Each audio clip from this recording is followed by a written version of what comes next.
नमस्कार दोस्तों, आपका स्वागत है हमारे चैनल पर। आज की हमारी कहानी। आशा है कि आप और आपका परिवार स्वस्थ होगा और आपके सभी प्रियजन सुरक्षित और स्वस्थ होंगे। उम्मीद करते हैं कि हम सभी मौजूदा स्थिति से मजबूती से और अच्छे स्वास्थ्य के साथ उभरें। कृपया अपना और अपने परिवार का ख्याल रखें, घर पर रहें और सुरक्षित रहें। ईसा ने व्हाट्सएप पर तान्या का भेजा गया यह मैसेज पढ़ा और एक ठंडी सांस भरी। क्यों सुरक्षित रहें? पता नहीं कैसी मुसीबत आ गई।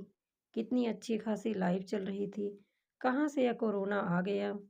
दुनिया भर में त्राहि-त्राहि मच गई है। खुद मेरी ज़िंदगी क्या कम उलझ कर रह गई है? सोचते हुए दोनों हाथों से सिर को पकड़ते हुए वह थप से सोफे पर बैठ गई। ईसा का ध्यान दीवार पर लगी घड़ी पर गया। 2 बज रहे थे, दोपहर के खाने का वक्त हो गया था। रुपेश को अभी भी हल्का बुखार था, खांसी तो रह रह कर आ ही रही है। रुपेश उसका पति है। वह अपने पति से बहुत प्यार करती थी। दोनों ने लव मैरिज की थी। कॉलेज टाइम से ही दोनों का अफेयर चल रहा था। रुपेश तो जैसे मर मिटा था उस पर। एक दूसरे के प्यार में डूबे कॉलेज के 3 साल कैसे गुजर गए थे, पता ही नहीं चला दोनों को। बीबीए करने के बाद एमबीए करके रुपेश एक अच्छी जॉब चाहता था, ताकि लाइफ ऐशो आराम से गुजरे। ईसा से शादी करके वह एक रोमांटिक मैरिज लाइफ गुजारना चाहता था। रुपेश ने जैसा सोचा था बिल्कुल वैसा ही हुआ। वह उनमें से था जो सोचते हैं वही पाते हैं। अभी उसकी एमबीए कंप्लीट भी नहीं हुई थी कि उसका सिलेक्शन टॉप मोस्ट कंपनी में हो गया। सीधे ही उसे अपनी काबिलियत के बूते पर बिजनेस डेवलपमेंट मैनेजर की पोस्ट मिल गई। दिल्ली एनसीआर नोएडा में कंपनी थी उसकी। ईसा को अच्छी तरह याद है वह दिन जब पहले दिन रुपेश ने कंपनी ज्वाइन की थी। जमीन पर पैर नहीं पड़ रहे थे उसके। लंच ब्रेक में जब उसे मोबाइल मिलाया था, तब उसकी आवाज़ में खुशी जोश को अच्छी तरह महसूस किया था उसने। ईसा, तुम सीधा मेट्रो पकड़कर नोएडा सेक्टर 35 पहुंच जाना शाम को। मैं वहीं तुम्हारा इंतज़ार करूंगा। आज तुम्हें मेरी तरफ से बढ़िया सा डिनर, तुम्हारी पसंद का। कितना एंजॉय किया था दोनों ने वह दिन। सब कितना अच्छा, भविष्य के कितने सुनहरे सपने दोनों ने एक दूसरे का हाथ थाम कर बुने थे। रुपेश की खुशी, उसका उज्जवल भविष्य देख कर वह बहुत खुश थी। मन ही मन उसने अपने आप से वादा किया था कि रुपेश को वह हर खुशी देने की कोशिश करेगी। बचपन में ही अपने माता पिता को एक हादसे में खो दिया था उसने, लेकिन बुआ ने खूब प्यार और अनुशासन से पाला था रुपेश को, क्योंकि उनकी खुद की कोई औलाद न थी। ईसा रुपेश की जिंदगी में प्यार की जो कमी रह गई थी वह पूरी करना चाहती थी। क्या हुआ उस वादे का? कहाँ गया वह प्यार? ओह रुपेश, मैं यह सब नहीं करना चाहती तुम्हारे साथ। सोचते हुए ईसा को वह दिन फिर से आंखों के सामने आगे याद आ गया, जिस दिन रुपेश देर रात ऑफिस से घर वापस आया था। 4 दिन बाद होली आने वाली थी। ईसा और रुपेश की आंखों का तारा राज, जो 5 साल का हो गया था, शाम से होली खेलने के लिए पिचकारी और गुब्बारे लेने की जिद कर रहा था। नहीं बेटा, कोई पिचकारी और गुब्बारे नहीं लेनी। कोई बच्चा नहीं ले रहा है। देखो टीवी में यह अंकल क्या बोल रहे हैं।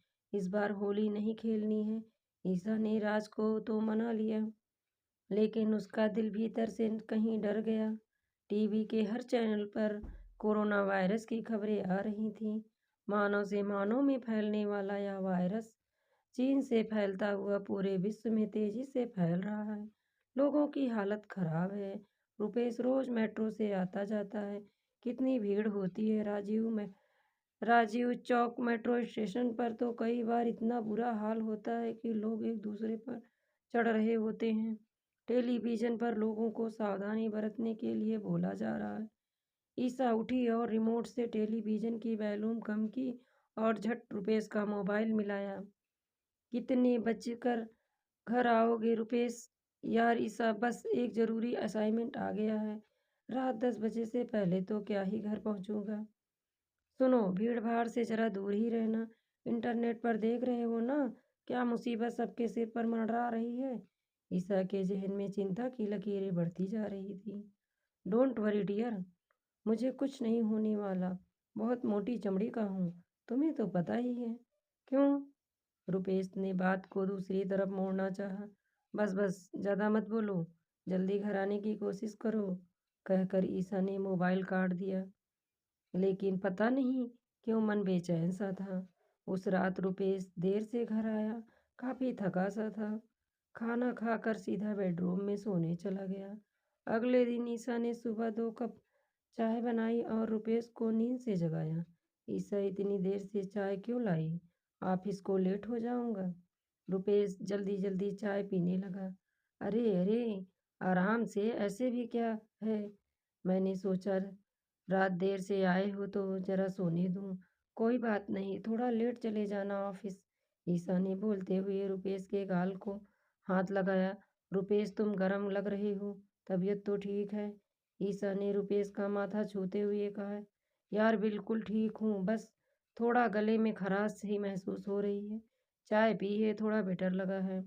और बोलता हुआ वॉशरूम चला गया। लेकिन ईसा गहरी चिंता में डूब गई। कल ही तो व्हाट्सएप पर उसने कोरोना वायरस से संक्रमित लोगों के लक्षण के बारे में पढ़ा है। खांसी, बुखार, गले में खराश, सांस लेने में दिक्कत। Oh no! रुपेश को कहीं नहीं नहीं, यह मैं क्या सोच रही हूँ? लेकिन अगर सच में कहीं? ईसा के सोचते हुए ही पसीने छूट गए। तब तक रुपेश वॉशरूम से बाहर आ गया। ईसा को बैठा देख बोला, किस सोच में डूबी हो? फिर उसका हाथ अपने हाथ से लेता हुआ उसके चेहरे के करीब ले आया और एक प्यार भरी किस होठों पर करना ही चाहता था कि ईसा एकदम पीछे हट गई। अब ऑफिस के लिए देर नहीं हो रही और झट से चाय के कप उठाकर कमरे में चली गई। रुपेश ईसा के इस व्यवहार से हैरान हो गया। ऐसा तो ईसा कभी नहीं करती, उल्टा उसे तो इंतजार रहता है कि ईसा पहले प्यार की शुरुआत करे, फिर ईसा अपनी तरफ से कमी नहीं छोड़ती थी। लेकिन आज ईसा का पीछे हटना कुछ अजीब सा लगा रुपेश को। खैर, ज़्यादा सोचने का टाइम नहीं था रुपेश के पास। ऑफिस जाना था। झटपट से तैयार हो गया, नाश्ता करने के लिए डाइनिंग टेबल पर बैठ गया। ईसा ने नाश्ता रुपेश के आगे रखा और जाने लगी तो और बोला, अरे तुम्हारा नाश्ता कहाँ है? रोज तो साथ ही कर लेती हो मेरे। आज क्या हुआ? कुछ नहीं, तुम कर लो, मैं बाद में कर लूंगी। कुछ मन नहीं कर रहा है? ईसा दूर से ही खड़े होकर बोली। क्या बात है, तुम्हारी तबीयत तो ठीक है? हाँ, सब ठीक है, ईसा राज के खिलौने समेटते हुए बोली। राज के स्कूल बंद हो गए हैं कोरोना वायरस के चलते। चलो, अब तुम्हें उसे सुबह सुबह स्कूल के लिए तैयार नहीं करना पड़ेगा। चलो, कुछ दिन का आराम हो गया। रुपेश ने ईसा को हंसाने की कोशिश की। खाक आराम हो गया? यह आराम भी क्या आराम है, चारों तरफ खतरा मंडरा रहा है और तुम्हें मजाक सूझ रहा है? ईसा नाराज होते हुए बोली। अरे अरे, मुझ पर क्यों गुस्सा निकाल रही हो? मेरा क्या कसूर है? मैं फैला रख हूँ क्या वायरस? रुपेश ने बात खत्म करने की कोशिश की। देखो, ज़्यादा पैनिक होने की ज़रूरत नहीं है। मैं पैनिक नहीं हो रही, बल्कि तुम्हें ज़्यादा लाइटली ले रहे हो। ओह! तो यह बात है। कहीं तुम्हें यह तो नहीं लग रहा है कि मुझे कोरोना हो गया है? तुम ही दूर-दूर रह रही हो? Baby, I am fit and fine. Okay, शाम को मिलते हैं। ऑफिस चलता हूँ। Bye dear. बोलता हुआ रुपेश घर से निकल गया। ईसा के दिमाग में अब रात दिन कोरोना का भय व्याप्त हो गया था। होली आई और चली गई। उनकी सोसाइटी में पहले ही नोटिस लग गया था कि कोई इस बार होली नहीं खेलेगा। ईसा अब जैसे ही रुपेश ऑफिस से आता उसे सीधे बाथरूम जाने के लिए कहती और कपड़े वहीं रखी बाल्टी में जो रखने को कहती। फिर शावर लेकर कपड़े चेंज करने के बाद ही कमरे में जाने देती। हालात दिन पर दिन बिगड़ ही रहे थे। टेलीविज़न पर लगातार आ रही खबरें, व्हाट्सएप पर एक एक बात एक मैसेजेस, कोरोना पर हो रही चर्चाएं ईसा के दिमाग को गड़बड़ा रही थी। दूसरी तरफ रूपेश ईसा के बदलते व्यवहार से परेशान हो रहा था। न जाने कहाँ चला गया था उसका प्यार। बहाने बना बना कर उससे दूर रहती। राज का बहाना बनाकर उसके कमरे में सोने लगी थी। राज को भी उससे दूर रखती थी। अपने ही घर में वह अछूत बन गया था। रुपेश का पता है। और ईसा भी इस बात से अनजान नहीं थी कि बदलते मौसम में अक्सर उसे सर्दी जुकाम खांसी बुखार हो जाता है।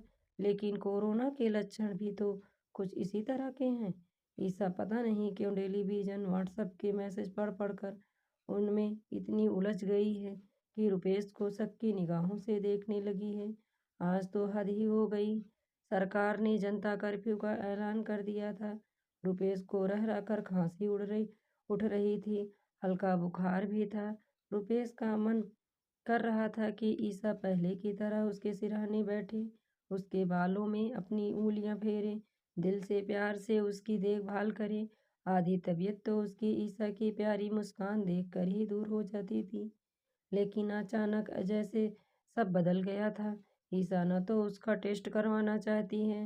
रुपेश अच्छी तरह समझ रहा था कि ईसा नहीं चाहती कि आस पड़ोस में किसी को पता चले कि वह रुपेश को कोरोना टेस्ट के लिए ले गई है और लोगों को यह बात पता चले और उनसे दूर रहे। खुद को सोशली बाइकाट होते वह नहीं देख सकती थी। ईसा का अपेक्षित व्यवहार रुपेश को और बीमार बना रहा था। उधर ईसा ने आज जब रुपेश सो गया तो उसके कमरे का दरवाज़ा बंद कर बाहर ताला लगा दिया। रुपेश दवाई खाकर सो गया था। दोपहर हो गई थी और खाने का वक्त हो रहा था। ईसा अपनी सोच से बाहर निकल चुकी थी। रुपेश की नींद खुली, थोड़ी गर्मी महसूस हुई। दवा खाई थी इसलिए शायद पसीना आ गया था। सोचा थोड़ी देर बाहर लिविंग रूम में बैठ जाएं। पैरों में चप्पल पहनी और चलकर दरवाजे तक पहुंचकर हैंडल घुमाया, लेकिन यह क्या दरवाज़ा खुला ही नहीं। दरवाज़ा लॉक था। ईसा दरवाज़ा लॉक है, देखो तो जरा कैसे हो गया यह। रुपेश दरवाज़ा पीटते हुए बोला। मैंने लॉक लगाया है, ईसा ने सपाट सा जवाब दिया। दिमाग तो सही है तुम्हारा, चुपचाप दरवाज़ा खोलो। नहीं, तुम 14 दिन तक इस कमरे में ही रहोगे। खाने पीने की चिंता मत करो, वो तुम्हें टाइम से मिल जाएगा, ईसा ने जवाब दिया। ईसा, तुम यह सब बहुत गलत कर रही हो। कुछ गलत नहीं कर रही, मुझे अपने बच्चे की फिक्र है। तो क्या मुझे राज की फिक्र नहीं है? रुपेश लगभग रो पड़ा था बोलते हुए, लेकिन ईसा तो जैसे पत्थर की बन गई थी। आज रुपेश का रोना सुनकर भी उसका दिल पिघला नहीं। कहाँ रुपेश की हल्की सी एक खरोच भी उसका दिल दुखा देती थी। रुपेश दरवाज़ा पीटते पीटते थक गया तो वापस पलंग पर आकर बैठ गया। यह क्या कर डाला ईसा ने। बीमारी का भय, मौत के डर के ने पति पत्नी के रिश्ते खत्म कर दिया था। 14 दिन कैसे बीते यह रुपेश ही जानता है। ईसा की उपेक्षा को झेलना किसी दंश से कम न था। उसके लिए ईसा उसके साथ ऐसा व्यवहार करेगी वह सोच भी नहीं सकता था। मौत का डर इंसान को क्या ऐसा बना देता है, जबकि अभी तो यह भी नहीं पूरी तौर से पता नहीं कि वह कोरोना वायरस से संक्रमित है भी या नहीं। ईसा चाहे बेशक सब इम्तिहान के तौर पर कर रही हो, लेकिन पति पत्नी के बीच विश्वास प्यार को एक तरफ रखकर उपेक्षा का जो रवैया अपनाया था, उसने पति पत्नी के प्यार को खत्म कर दिया था। रुपेश कोरोना निगेटिव निकला, पर उनके रिश्ते पर जो निगेटिविटी आ गई थी उसका क्या। ईसा दोबारा से रुपेश के करीब आने की कोशिश करती, लेकिन रुपेश उससे दूर ही रहता। कोरोना ने उनकी जिंदगी को अचानक क्या से क्या बना दिया था। ईसा ने उस दिन क्या दरवाज़ा लॉक कर दिया था, मानो जिंदगी भर की दोनों की खुशियों को लॉक कर दिया। दोस्तों, ये थी आज की हमारी कहानी। आपको कैसी लगी कमेंट में बताएं और वीडियो को लाइक शेयर और चैनल को सब्सक्राइब करें। धन्यवाद दोस्तों।